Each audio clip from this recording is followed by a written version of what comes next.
दोस्तों, आज हम एक ऐसे बिजनेस के बारे में जानने वाले हैं जिसकी मार्केट बहुत ही बड़ी है। हमारे देश में इसकी मार्केट करीब 4000 करोड़ की है और इसकी डिमांड पूरे देश भर में है। चाहे शहर छोटा हो या बड़ा, हर जगह इसकी बहुत ही डिमांड है। इस बिजनेस में कमाई बहुत ही अच्छी होती है और लोअर वर्टिकल पे आपको कंपटीशन भी यहाँ पे कम मिलेगा। अगर इस बिजनेस को आप अपने शहर में स्टार्ट करते हैं और आप अच्छे से काम करते हैं तो आप एक अच्छा खासा मार्केट शेयर ले सकते हैं और आसपास के शहरों का भी मार्केट शेयर आप ले सकते हैं। दोस्तों, आज हम पुट्टी मैन्युफैक्चरिंग बिजनेस की बात कर रहे हैं। वॉल पुट्टी बिजनेस का जो मार्केट है वह हमारे देश में करीब 4000 करोड़ का है और यह बिजनेस हर साल करीब 15 से 20% की दर से बढ़ता ही जा रहा है। अगर हम वॉल पुट्टी बिजनेस की मार्केट एनालिसिस करें तो इस 4000 करोड़ के बिजनेस में करीब 25% बिजनेस जेके व्हाइट सीमेंट और बिरला के पास है, यानी कि मोटा मोटा 900 से 1000 करोड़ का बिजनेस उनके पास है। और वहीं इसके बाद करीब 23% जो बिजनेस है वह सेकेंड लेवल की कंपनीज के पास है, यानी कि करीब 800 से 900 करोड़ का जो बिजनेस है वह मीडियम एमएसएमई कंपनियों के पास है। लेकिन अगर आप इस मार्केट को गौर से देखें तो करीब 2100 करोड़ का जो मार्केट है वह खाली है, यानी कि वहां पर नॉन ब्रांडेड कंपनी काम कर रही है। यही आपके लिए एक बहुत ही बड़ी अपॉर्चुनिटी है। अगर आप इस सेगमेंट में काम करते हैं तो आपके पास बहुत बड़ा चांस है यहाँ से मोटी कमाई करने का, क्योंकि 2100 करोड़ का जो यह मार्केट है यहाँ पर नॉन ब्रांडेड कंपनी है। तो यहाँ पर आप अपने आप को इजिली एस्टेब्लिश कर सकते हैं अगर आपने अपने शहर में अच्छी से अपनी ब्रांडिंग करी। और इसके साथ ही साथ आप शहर दर शहर अपने बिजनेस को दूसरे शहरों में भी एक्सपेंड कर सकते हैं। तो दोस्तों, आज के इस वीडियो में हम जानेंगे कि आप वॉल पुट्टी बिजनेस कैसे स्टार्ट कर सकते हैं। इस बिजनेस को स्टार्ट करने के लिए किन किन प्रकार की रॉ मटेरियल्स की जरूरत पड़ेगी, इसके बिजनेस को स्टार्ट करने के लिए आपको किन किन प्रकार की मशीनों की जरूरत पड़ेगी, इसका मैन्युफैक्चरिंग प्रोसेस क्या क्या है, इस बिजनेस में आपको कितना इन्वेस्टमेंट लगेगा, इसमें आपकी अर्निंग कितनी होगी और आप इसमें सेल कैसे करेंगे। तो इन सारी चीजों को हम बिल्कुल डिटेल में समझने की कोशिश करते हैं। और दोस्तों, अगर आप चैनल पे नए हैं तो आप इस चैनल को अभी सब्सक्राइब कर लें ताकि आपको हमारी सारी वीडियो टाइम पे मिलती रहे। हमारे को बहुत ही मेहनत लगता है इस वीडियोस को बनाने में। जब भी आप चैनल को सब्सक्राइब करते हैं और वीडियो को लाइक करते हैं तो यह हमें बहुत ही ज्यादा मोटिवेट करता है। तो दोस्तों, जिनको यह पता नहीं है कि वॉल पुट्टी क्या है उनको भी यह मैं बताना चाहूंगा। तो वॉल पुट्टी का इस्तेमाल कंस्ट्रक्शन में होता है। किसी भी दीवार में प्लास्टर के बाद वॉल पुट्टी को लगाया जाता है ताकि उसकी फिनिशिंग अच्छी आए। यह पानी के सीलन को भी कम करता है और दीवार को मजबूती देता है। इसको लगाने के बाद पेंट का खर्च भी कम आता है, तो इससे आपका जो ओवरऑल जो कंस्ट्रक्शन कॉस्ट है वह कम हो जाता है। इसीलिए सभी लोग वॉल पुट्टी दीवार में लगाते हैं। तो चलिए अब हम आगे बढ़ते हैं कि वॉल पुट्टी के मैन्युफैक्चरिंग में किन किन प्रकार की रॉ मटेरियल्स की जरूरत पड़ती है। तो इसमें सबसे पहला है डोलोमाइट पाउडर 250 और 350 MESF, दूसरा है व्हाइट सीमेंट, तीसरा है हाइड्रेट लाइम और चौथा है RD पाउडर। तो इनको एक रेशियो में मिलाया जाता है।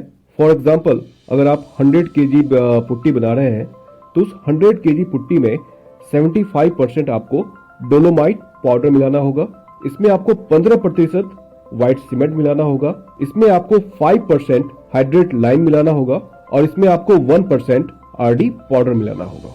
इसके मैन्युफैक्चरिंग प्रोसेस में जो मशीन्स की रिक्वायरमेंट होती है वह है रॉबिन मिक्सर और blender, screw Conway, hopper, weighing machine और पैकिंग मशीन।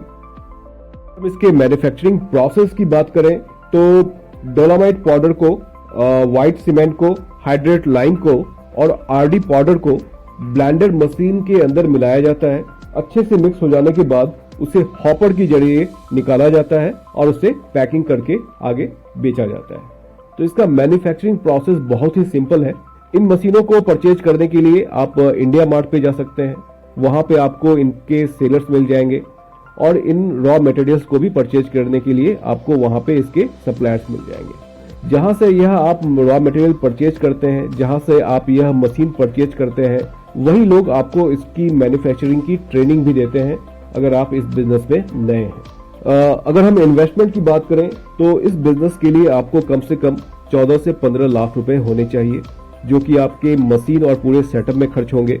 इसके अलावा आपको 5 लाख रुपए का वर्किंग कैपिटल भी रखना चाहिए जो आपके रॉ मटेरियल के लिए खर्च होंगे। तो टोटल करीब करीब आपको इसमें 20 लाख रुपए का इन्वेस्टमेंट होगा।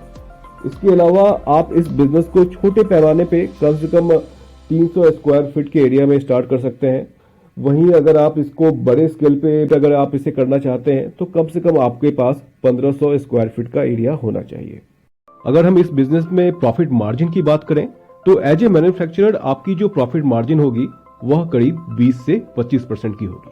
वहीं रिटेलर की जो मार्जिन होती है वह करीब 30 से 35% की होती है। यह जो बिजनेस है यह बहुत ही स्केल वाला बिजनेस है, यानी कि इसमें जो आपका सेल होगा वह टनों में होगा, यानी कि आपकी जो कमाई होगी वह भी लाखों और करोड़ों में होगी।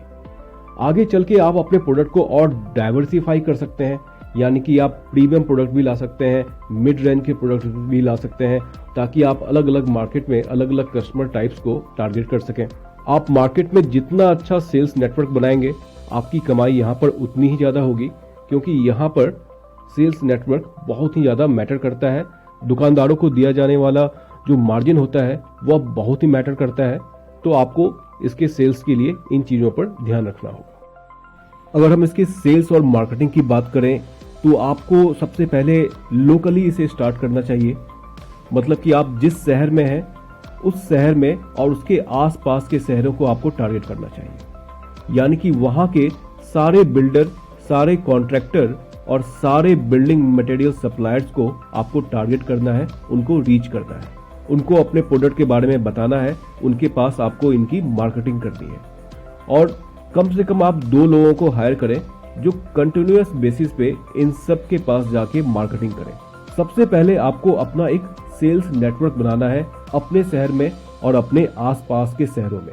जब आपका यह सेल्स नेटवर्क बन जाएगा तब आपका माल बहुत ही आसानी से सेल होना शुरू हो जाएगा। आपको यह याद रखना है कि आपका कंपटीशन टॉप ब्रांड से नहीं है जिनका की मार्केट शेयर 25% है, ना ही आपका कंपटीशन सेकंड लेवल के ब्रांड से है जिनका की मार्केट शेयर 23% है। आपको बस अपने बचे हुए 52% मार्केट शेयर पे ध्यान देना है, जहां पर की छोटी छोटी कंपनियां हैं। वहां पर आपको अपना प्रोडक्ट प्लेस करना है, आपको अपने प्रोडक्ट की पैकेजिंग अच्छी रखनी होगी, आपको अच्छा मार्जिन देना होगा कॉन्ट्रैक्टर को, सेलर्स को, होलसेलर्स को, और इस तरह से आप अपना ब्रांड को वहां पे एस्टेब्लिश करें।